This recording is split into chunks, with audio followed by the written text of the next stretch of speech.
तो चलिए आज हम परमाणु के बारे में पढ़ते हैं। परमाणु की खोज की अगर मैं बात करूं तो परमाणु की खोज डाल्टन नामक के साइंटिस्ट ने की थी। अगर इसमें कणों की हम बात करें तो इलेक्ट्रॉन, प्रोटॉन व न्यूट्रॉन इसमें कण होते हैं।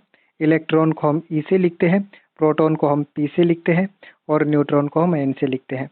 अगर इनकी भी मैं खोज की बात करूं तो इलेक्ट्रॉन की खोज जे थॉमसन ने की थी, प्रोटॉन की खोज गोल्डस्टीन ने की थी, जबकि न्यूट्रॉन की खोज जेम्स चैडविक ने की थी। अगर हम डाल्टन के अनुसार परमाणु की परिभाषित करना चाहें तो हम कहेंगे कि डाल्टन ने ये बताया था कि परमाणु एक अविभाज्य कण है, यानी कि हम परमाणु के और टुकड़े नहीं कर सकते। जबकि जे थॉमसन ने परमाणु को एक तरबूज के आकार का बताया और ये बताया कि परमाणु जैसे एक तरबूज के आकार का होता है, जो एक प्लम पुडिंग मॉडल दिया था जे थॉमसन ने। प्लम पुडिंग मैं बता दूं आपको, एक यूरोप की मिठाई है जिसे भारत में तरबूज के जैसा बताया गया है। तो जिस प्रकार से तरबूज में बीज होते हैं, जे थॉमसन ने बताया कि ठीक उसी प्रकार से परमाणु में इलेक्ट्रॉन होते हैं, जबकि बाकी जो धनावेशित भाग है वो तरबूज में एक लाल भाग होता है, उसकी तरह फैला हुआ होता है। परंतु इसके बाद में कुछ वैज्ञानिकों ने अलग अलग तर्क दी परमाणु के बारे में, और जिसे एक सोने की पतली पन्नी का एक्सपेरिमेंट नाम दिया गया, जिसे हम रदरफोर्ड का एक्सपेरिमेंट या रदरफोर्ड मॉडल के नाम से जानते हैं। उन्होंने ये बताया था कि परमाणु का नाभिक होता है और नाभिक के अंदर प्रोटॉन व न्यूट्रॉन होते हैं। उन्होंने बेसिकली क्या क्या था, एक सोने की पतली पन्नी ली थी और उस सोने की पतली पन्नी पर अल्फा कणों की बमबारी करवाई थी। अल्फा कण क्या होते हैं? हीलियम के नाभिक को हम अल्फा कण कहते हैं। हीलियम आप जानते हैं, हीलियम He होता है जिसका परमाणु क्रमांक 2 होता है। इसका इलेक्ट्रॉनिक विन्यास अगर मैं लिखूं तो 1s2 इसका इलेक्ट्रॉनिक विन्यास होता है। जब इलेक्ट्रॉनिक विन्यास से हम ये सीखते हैं कि इसमें नंबर ऑफ न्यूट्रॉन पे कोई चार्ज नहीं होता है, जबकि प्रोटॉन पे चार्ज होता है पॉजिटिव और इलेक्ट्रॉन पे चार्ज होता है नेगेटिव। ठीक है। अगर मैं चार्ज की बात करूं तो प्रोटॉन पे जो चार्ज होता है उसकी वैल्यू होती है 1.6 इंटू 10⁻⁻19 कूलाम। कूलाम क्या है? कूलाम यूनिट है आवेश की। ये प्लस, मैं प्रोटॉन की बात कर रहा हूँ। अगर मैं इलेक्ट्रॉन की बात करूँ तो ये माइनस आ जाएगा, 1.6 इंटू 10⁻⁻19 कूलाम। अगर मैं -19 कूलाम की यहाँ पे बात करूँगा तो मैग्नीट्यूड में प्रोटॉन व इलेक्ट्रॉनों का जो आवेश है वो बराबर होता है। ठीक है। और एक परमाणु के अंदर प्रोटॉनों की संख्या और इलेक्ट्रॉनों की संख्या बराबर होती है। इसका मतलब परमाणु उदासीन होता है। ठीक है। परमाणु संख्या की अगर मैं बात करूं तो किसी परमाणु के नाभिक में उपस्थित प्रोटॉनों की संख्या को उसकी परमाणु संख्या कहते हैं। यानी कि किसी भी परमाणु के नाभिक में कितने प्रोटॉन हैं वही उसकी परमाणु संख्या है। Z बराबर P बराबर E, Z is equal to P is equal to E।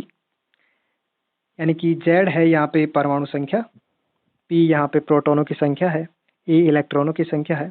किसी परमाणु में इलेक्ट्रॉनों की संख्या प्रोटॉनों की संख्या के बराबर होती है और हम ये कहते हैं कि परमाणु उदासीन होता है। परमाणु आयन में तभी बदलता है जब या तो वो इलेक्ट्रॉन त्यागता है या वो इलेक्ट्रॉन ग्रहण करता है। जब कोई परमाणु इलेक्ट्रॉन त्यागता है तो वो धनावेश चार्ज उसके ऊपर आ जाता है, और जब कोई परमाणु इलेक्ट्रॉन ग्रहण करता है तो वह ऋणावेशित हो जाता है, यानी उसके ऊपर माइनस चार्ज आ जाता है।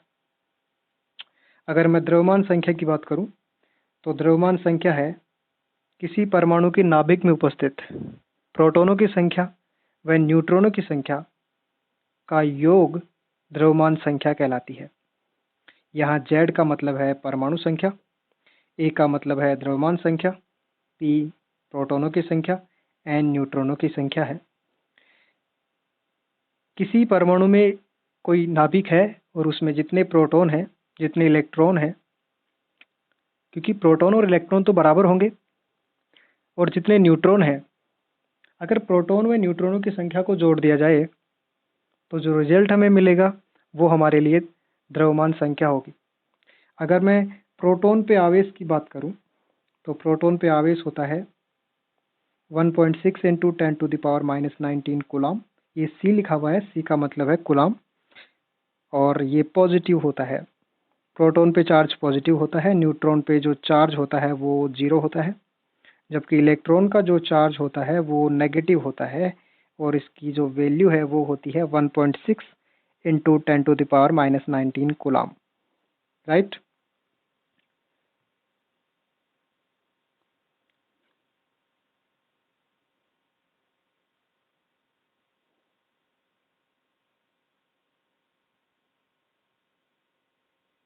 अब हम इलेक्ट्रॉनिक विन्यास लिखना सीखते हैं कि इलेक्ट्रॉनिक विन्यास कैसे लिखा जाता है।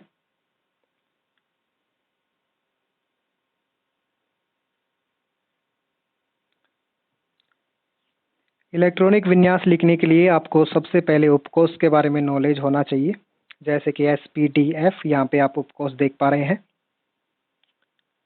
उसके बाद में परमाणु में कुछ कक्षाएं होती हैं जिनको कक्षक भी कह सकते हैं, जैसे 1 3 5 7, और अधिकतम इलेक्ट्रॉनों की संख्या 2 6 10 14। ऐसे हम याद नहीं करेंगे, हम याद करेंगे कि कक्षक 1 3 5 7, और एक कक्षक के अंदर अधिकतम 2 इलेक्ट्रॉन भरे जा सकते हैं। अगर एक कक्षक के अंदर अधिकतम 2 इलेक्ट्रॉन भरे जा सकते हैं तो एक कक्षक में 2 इलेक्ट्रॉन भर दो। अगर 3 कक्षक हैं, एक कक्षक में 2 इलेक्ट्रॉन भरे जा सकते हैं, तो क्या 3 कक्षक में 6 इलेक्ट्रॉन नहीं भरे जाएंगे? तो हम ये कह सकते हैं कि जो 3 कक्षक हैं उसमें अधिकतम 6 इलेक्ट्रॉन भरे जा सकते हैं। जबकि 5 कक्षक हैं, अगर एक कक्षक में 2 इलेक्ट्रॉन हम भर सकते हैं अधिकतम, तो हम 5 कक्षक में अधिकतम इलेक्ट्रॉन भर सकते हैं 10, तो मैंने यहाँ पे 10 लिखा है। अगर हमारे पास जो कक्षक हैं वो 7 हैं और हम उसमें इलेक्ट्रॉन भरना चाहें तो हम अधिकतम इलेक्ट्रॉन 14 भर सकते हैं, क्योंकि एक कक्षक में अधिकतम इलेक्ट्रॉन 2 भरे जाते हैं। आपको याद करना है SPDF 1 3 5 7, SPDF 1 3 5 7। एक कक्षक में 2 इलेक्ट्रॉन अधिकतम आ सकते हैं, तो मैंने 2 लिखा। एक में 2 आ सकते हैं तो 3 में 6 आ सकते हैं, 5 में 10 आ सकते हैं, एक में 2 आ सकते हैं तो 7 में 14 आ सकते हैं। अब इलेक्ट्रॉनिक विन्यास लिखने के लिए आपको कुछ चीज़ें पहले याद होनी चाहिए, जैसे कि ये यहाँ पे 1s है, फिर 2s है, 3s 4s 5s 6s 7s, यहाँ पे 2p लिखा हुआ है, 3p 4p 5p 6p, उसके बाद में d आ गया, उसके बाद में f आ गया। हमें करना क्या है, हमें बॉटम टू,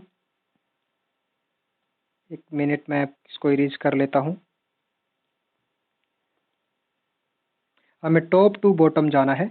जब हम टॉप टू बॉटम चलते हैं तो पहले 1s आता है, उसके बाद में वापस से टॉप टू बॉटम आते हैं तो फिर 2s आता है। पहले 1s आएगा, फिर 2s आएगा। अब ध्यान से देख रहे होंगे, ये मैंने यहाँ पे लिखा है, पहले 1s लिखा है, उसके बाद में 2s लिखा है, देन फिर वापस हम ऊपर से नीचे चलेंगे। जब वापस से आप ऊपर से नीचे चलेंगे तो आपके पास आएगा 2p, 2p मैंने यहाँ पे लिखा है, उसके बाद में 3s हो गया। फिर वापस हम ऊपर से ही नीचे चलेंगे तो 3p मैंने यहाँ पे लिखा है, फिर 4s मैंने लिख दिया है। फिर वापस हम ऊपर से ही नीचे चलेंगे तो यहाँ पे आ जाएगा 3d के बाद में हमारे पास आ गया 3d, ये रहा 3d। आप यहाँ पे देख पा रहे हैं 3d ये है, और ये इस लाइन में 3d के बाद में 4p आएगा, तो मैंने यहाँ पे 4p लिख रखा है। उसके बाद में 4p के बाद में ये 5s है, ये 5s है। इसके बाद फिर वापस हमें ऊपर से नीचे आना है, जैसे कि यहाँ पे आप देख पा रहे हैं ये 4d है, मैंने यहाँ पे 4d लिखा है, देन 5p लिखा है मैंने। उसके बाद में 6s, यहाँ पे 6s मैंने लिखा है। देन हमें वापस ऊपर से नीचे आना है, तो ऊपर से नीचे आ गए। तो हमें एक ही चीज़ याद रखनी है कि हमें टॉप टू बॉटम जाना है हर लाइन में, ठीक है। तो ये एक अरेंजमेंट हमारे पास है, हम इसी का यूज करके पूरा इलेक्ट्रॉनिक विन्यास सीख लेंगे। जैसे कि मैं हाइड्रोजन का इलेक्ट्रॉनिक विन्यास लिखना चाहता हूँ। आपको पता है हाइड्रोजन की जो परमाणु संख्या है वो 1 है, यानी कि आवर्त सारणी में हाइड्रोजन का परमाणु क्रमांक 1 है। इसका मतलब इसकी परमाणु संख्या 1 है। और अगर परमाणु संख्या 1 है तो हमने अभी पढ़ा है कि Z = P = E होता है, यानी कि परमाणु संख्या के बराबर प्रोटॉनों की संख्या बराबर इलेक्ट्रॉनों की संख्या होती है। हम सीधा सीधा कह सकते हैं कि हाइड्रोजन में एक इलेक्ट्रॉन है और इसी एक इलेक्ट्रॉन को हमें इलेक्ट्रॉनिक कॉन्फ़िगरेशन यानी कि इलेक्ट्रॉनिक विन्यास की तरह लिखना है। तो हम ये कह सकते हैं कि हमें एक इलेक्ट्रॉन भरना है। तो हम यहाँ से स्टार्ट करते हैं। तो पहले हम 1s लिखते हैं, यहाँ पे 1s लिखा हुआ है। अब ये जो 1s है वो मैंने यहाँ पे लिखा और जितने मुझे इलेक्ट्रॉनों की ज़रूरत थी उतने इलेक्ट्रॉन मैंने भर दिए। जैसे मुझे एक इलेक्ट्रॉन की ज़रूरत थी क्योंकि हाइड्रोजन में एक इलेक्ट्रॉन होता है, तो मैंने एक इलेक्ट्रॉन इसमें फिल कर दिया। एक इलेक्ट्रॉन यहाँ पे मैंने लिखा है, बाकी हम आगे बात करते हैं, आपको आगे और क्लियर होगा धीरे धीरे। हम हीलियम की बात करते हैं। हीलियम 2 नंबर पे आता है आवर्त सारणी में। इसका मतलब हीलियम की जो परमाणु संख्या है वो 2 है और परमाणु संख्या 2 है मतलब इसमें 2 प्रोटॉन हैं और 2 इलेक्ट्रॉन है, यानी कि हमें इलेक्ट्रॉन भरने हैं और वो 2 इलेक्ट्रॉन भरने हैं। तो हम यहाँ से चलते हैं, हमें पता है पहले 1s हमें लिखना है, तो हमने पहले 1s लिख दिया।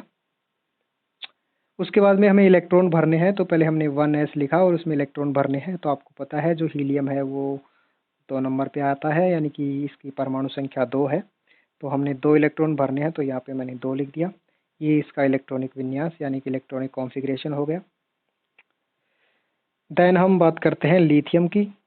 तो लिथियम का जो परमाणु संख्या है यानी कि एटॉमिक नंबर है वो है 3,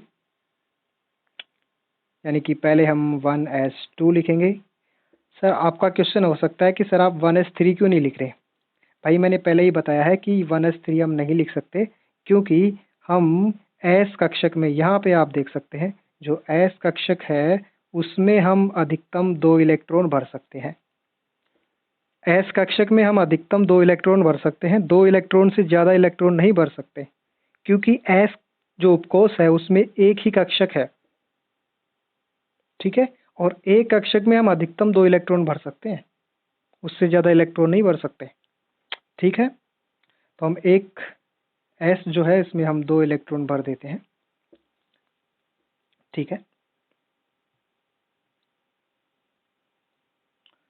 आप यहाँ पे देख सकते हैं लिथियम का इलेक्ट्रॉनिक कॉन्फ़िगरेशन हमें लिखना है। लिथियम है यहाँ पे 1s2, 1s3 क्यों नहीं लिखा समझ में आ गया होगा।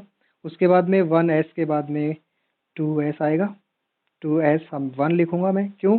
क्योंकि मुझे 3 इलेक्ट्रॉन भरने हैं, जबकि 2 इलेक्ट्रॉन पहले ही भर चुका मैं, तो 1 इलेक्ट्रॉन की और रिक्वायरमेंट है, तो मैंने 1 इलेक्ट्रॉन यहाँ पे लिख दिया। ये 2s कहाँ से आया था? पहले 1s आया था, उसके बाद में हमें 2s लिखना है। जब भी हम इलेक्ट्रॉनिक विन्यास लिखेंगे तो यहाँ से चलेंगे ऐसे, राइट। पहले 1s लिखेंगे, फिर 2s, देन 2p, फिर 3s, फिर 3p, फिर 4s, ऐसे। अब हम बात करते हैं Be यानी बेरिलियम। जब हम बेरिलियम की बात करते हैं यानी कि Be, तो इसका जो परमाणु क्रमांक है वो 4 है। जब हम इसका इलेक्ट्रॉनिक विन्यास लिखेंगे तो हमें 4 इलेक्ट्रॉन भरने हैं, जैसे कि 1s2 एंड 2s, क्योंकि 1s तो मैंने पूरा भर दिया, मुझे इलेक्ट्रॉन 4 भरने हैं तो आगे का कक्षक लेना पड़ेगा जो है 2s, तो मैंने 2s लिखा। देन मैं 2s2 लिख रहा हूँ क्योंकि मुझे 4 इलेक्ट्रॉन भरने हैं, तो 2 इलेक्ट्रॉन यहाँ पे मैंने फिल किए हैं और 2 इलेक्ट्रॉन यहाँ पे किए हैं, तो मेरे पास 4 इलेक्ट्रॉन हो गए। ये इलेक्ट्रॉनिक विन्यास है किसका? बेरिलियम का। देन हम बात करते हैं बोरॉन की। बोरॉन का जो परमाणु क्रमांक होता है वो 5 होता है, यानी कि बोरॉन में हमें 5 इलेक्ट्रॉन भरने हैं। तो आप देख पा रहे हैं कि ये बोरॉन लिखा हुआ है 1s2, 2s2, 2p1। पहले हमने लिखा 1s2, ये 1s2 आ गया। देन हम लिखेंगे 2s, तो हमने लिखा 2s2, जबकि 2 इलेक्ट्रॉन हमने यहाँ फिल किए हैं, 2 इलेक्ट्रॉन यहाँ किए हैं, जबकि इलेक्ट्रॉन हमें 5 चाहिए क्योंकि बोरॉन की परमाणु संख्या 5 है और बोरॉन में 5 इलेक्ट्रॉन है, तो 5 इलेक्ट्रॉन भरने पड़ेंगे।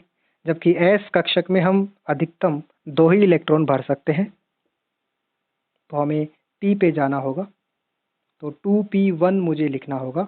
1 क्यों लिख रहा हूँ? क्योंकि 1 इलेक्ट्रॉन की और ज़रूरत है, 4 इलेक्ट्रॉन तो मैंने भर दिए, तो मैंने लिखा 2p1, यानी कि 1s2, 2s2 2p1, 1s2 2s2 2p1। ये इलेक्ट्रॉनिक कॉन्फ़िगरेशन हो गया किसका? ये इलेक्ट्रॉनिक कॉन्फ़िगरेशन हो गया इसका। देन हम बात करते हैं कार्बन की। कार्बन की जो परमाणु संख्या है वो है 6, यानी कि कार्बन में हमें 6 इलेक्ट्रॉन भरने हैं। तो पहले हम 1s लिखेंगे और इसमें इलेक्ट्रॉन भरेंगे, यानी कि 1s2। तो हम लिख देंगे यहाँ पे 1s2। फिर हम 2s पे जाएंगे, यानी कि 2s2। देन हम 2p पे जाएंगे, यानी कि 2p। तो हमें इलेक्ट्रॉन भरने हैं 6। 2 इलेक्ट्रॉन हमने यहाँ भरे हैं, 2 इलेक्ट्रॉन यहाँ भरे हैं, तो 2 इलेक्ट्रॉन की ज़रूरत हमें यहाँ पड़ेगी, यानी कि हम इसका इलेक्ट्रॉनिक विन्यास लिख सकते हैं 1s2 2s2 2p2, 1s2 2s2 2p2, right. Then हम बात करते हैं नाइट्रोजन की। नाइट्रोजन का परमाणु क्रमांक 7 होता है और नाइट्रोजन में हमें 7 इलेक्ट्रॉन भरने हैं। पहले हम s कक्षक में इलेक्ट्रॉन भरना स्टार्ट करते हैं। s में जब हम इलेक्ट्रॉन भरेंगे तो 1s2 हमने भर दिया, उसके बाद में 2s लेंगे, 2s में 2s2, यानी कि 4 इलेक्ट्रॉन भरे जा चुके हैं। अभी हमें p लेना है, तो p हम लिखेंगे और हमें 3 इलेक्ट्रॉन भर देंगे p में। तो आप काउंट कर सकते हैं यहाँ पे 3 इलेक्ट्रॉन्स हमने p में भरे हैं, 2s में यहाँ पे हैं और 2s में यहाँ पे हैं। तो 2 और 2 4 हो गए और 4 और 3 7, 7 ही तो इलेक्ट्रॉन भरने थे हमें। ओके। देन हम बात करते हैं ऑक्सीजन की। ऑक्सीजन में हमें 8 इलेक्ट्रॉन भरने हैं क्योंकि ऑक्सीजन की परमाणु संख्या 8 है। 1s2 2s2 2p4, इलेक्ट्रॉनिक विन्यास हो गया 1s2 2s2 2p4। कैसे? 1s2 2s2 2p4, 1s2 2 electron यहाँ पे, 2s2 2 इलेक्ट्रॉन यहाँ पे, 2 और 2 4, और 2s ये 2p है, ये 2p है, 2p4, यानी कि 4 इलेक्ट्रॉन यहाँ पे। 8 इलेक्ट्रॉन हो गए, 8 इलेक्ट्रॉन हमें भरने थे। देन हम बात करते हैं फ्लोरीन की। फ्लोरीन 9 नंबर पे आता है, मतलब इसका परमाणु क्रमांक 9 होता है। तो आप देख पा रहे हैं यहाँ पे 1s1,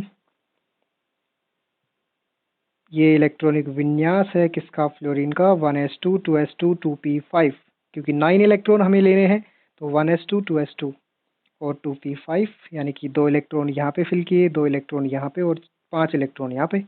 क्योंकि p में हम अधिकतम 6 इलेक्ट्रॉन भर सकते हैं। आप देख सकते हैं यहाँ पे p में हम अधिकतम 6 इलेक्ट्रॉन भर सकते हैं। p में हम अधिकतम 6 इलेक्ट्रॉन भर सकते हैं, ठीक है।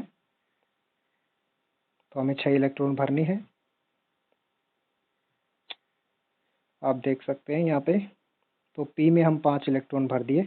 नियोन की अगर मैं बात करूँ तो नियोन का परमाणु क्रमांक 10 है, और 10 परमाणु क्रमांक अगर है तो हमें इलेक्ट्रॉनिक विन्यास लिखना पड़ेगा 1s2 2s2 2p6।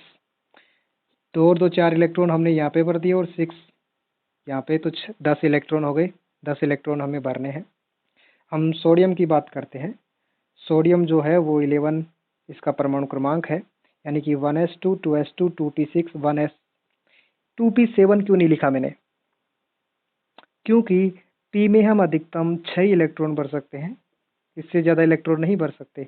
यानी कि हम ये कह सकते हैं कि s में हम अधिकतम इलेक्ट्रॉन भर सकते हैं 2, यानी कि s के अंदर हम इलेक्ट्रॉन अधिकतम 2 भर सकते हैं। अधिकतम की बात कर रहा हूँ मैं, न्यूनतम कितने भी हो सकते हैं 2 से कम। जबकि p में हम अधिकतम 6 इलेक्ट्रॉन भर सकते हैं। p7 आप कहीं भी नहीं लिखेंगे, ये गलत हो जाएगा। जबकि एस पी के बाद डी आता है, डी में हम अधिकतम 10 इलेक्ट्रॉन भर सकते हैं। D11 आप कभी नहीं लिखेंगे, ये गलत हो जाएगा। जबकि एफ में आप अधिकतम 14 इलेक्ट्रॉन भर सकते हैं, यानी कि F15 आप कभी नहीं लिखेंगे, ये भी गलत हो जाएगा। ओके। देन हम सोडियम की बात करेंगे। तो हमने 2 इलेक्ट्रॉन यहाँ पे भरे क्योंकि एस में हम 2 इलेक्ट्रॉन भर सकते हैं, 2 इलेक्ट्रॉन यहाँ पे भरे क्योंकि एस में हम 2 इलेक्ट्रॉन भर सकते हैं। 6 इलेक्ट्रॉन हमने यहाँ पे भर दिए क्योंकि p में हम 6 इलेक्ट्रॉन भर सकते हैं, और यहाँ तक हमने काउंट किया तो यहाँ तक हमारे पास 10 इलेक्ट्रॉन मिले क्योंकि p में 6 इलेक्ट्रॉन है, 2 यहाँ पे 2 यहाँ पे, तो टोटल कितने हो गए? 10 इलेक्ट्रॉन। हमें कितने की ज़रूरत है? 1 इलेक्ट्रॉन की और ज़रूरत है, क्योंकि सोडियम में 11 इलेक्ट्रॉन होते हैं, राइट। तो सोडियम में 11 इलेक्ट्रॉन होते हैं, तो 1 इलेक्ट्रॉन यहाँ पे हमने भर दिया, तो 3s1 हम लिख देंगे, राइट।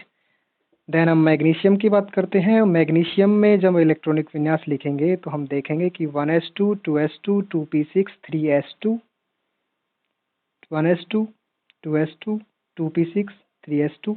कैलकुलेट करके देखो 12 इलेक्ट्रॉन हो गए, मतलब मैग्नीशियम 12 नंबर पे आता है, इसकी परमाणु संख्या 12 है।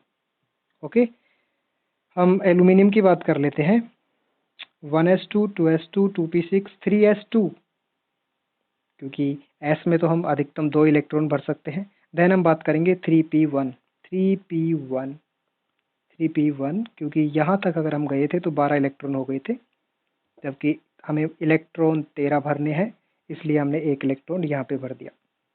ठीक है, तो ऐसे आप पूरे इलेक्ट्रॉनिक विन्यास लिख सकते हैं। मैं लास्ट में बात कर देता हूँ कैल्शियम की। कैल्शियम का परमाणु क्रमांक यानी कि एटॉमिक नंबर 20 होता है। इसका इलेक्ट्रॉनिक विन्यास हम लिखेंगे 1s2 2s2 2p6 3s2 3p6 4s2। ये कहाँ से आ रहा है? यहाँ से आ रहा है। 1s2 2s2 2p6 3s2 3p6।